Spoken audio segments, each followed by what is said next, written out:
Si on parle du foot, Malik, c'est que lorsque vous aviez l'âge de ces élèves autour de vous, Oui. vous rêviez de ça, vous rêviez de sport, vous rêviez de football aussi. Exactement, je rêvais d'être footballeur, puis malheureusement à 9 ans j'ai eu la varicelle, ça m'a coupé dans mon élan. Oui. Et voilà, c'était un métier que je voulais faire, comme plein d'autres métiers, notamment astronaute, archéologue quand j'ai vu Jurassic Park.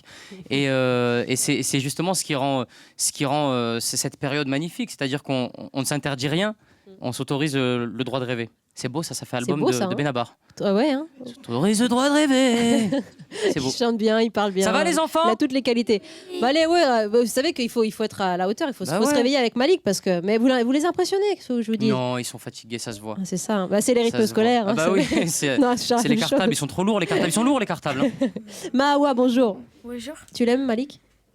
Non. Ah, la question Mais au moins, elle est qui tue. honnête. Hein. Elle- Celui-là, j'aime pas Vas-y. trop, c'est pas mon. Vas-y, Mahawa. En tout cas, t'as une question, je pense. Oui. Allez, vas-y. Comment vous êtes venu l'envie de faire rire les autres? Ah. Ah, c'est une très bonne C'est une question belle, pour jolie démarrer. question, ouais. Ouais. Ben c'est moi quand j'étais au collège et en primaire surtout, je n'étais pas le beau gosse, le bel homme de la classe, et je n'étais pas celui vers qui les filles allaient. Et j'ai essayé de trouver une manière de me faire remarquer. Et la manière la plus simple est venue en faisant rire les gens, et je me suis rendu intéressant. Je refaisais des sketchs à l'époque de Jamel Debbouze, de Gad Elmaleh, et en faisant ces sketchs, lorsqu'on était en classe de neige ou en classe, eh ben, les filles venaient me voir et me demandaient est-ce que tu peux nous refaire ce sketch? Et je me sentais tout d'un coup beau, et je me sentais intéressant. Donc c'est de là que m'est venue vraiment l'envie de C'est monter sur drôle. scène. Tu te souviens de ces sketchs-là? Oui, bien sûr. Vas-y. Bien sûr, moi, le premier sketch que j'ai joué dans ma classe, c'est La chèvre de Monsieur Seguin de Gad Elmaleh, de son premier spectacle qui s'appelait Décalage. Mhm.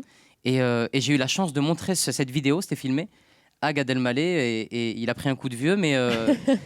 Ça mais- donnait quoi, la chef de Monsieur Séguin? Est-ce que vous vous souvenez de ça? bah, c'était une chèvre qu'elle voulait gambader, mais elle pouvait pas gambader parce qu'elle était attachée. Avec un péquet, une chèvre comme ça, elle pouvait pas. Donc elle disait à son maître, laisse-moi aller gambader. Donc c'était une chèvre de Monsieur Seguin revisitée à la sauce marocaine. La sauce marocaine.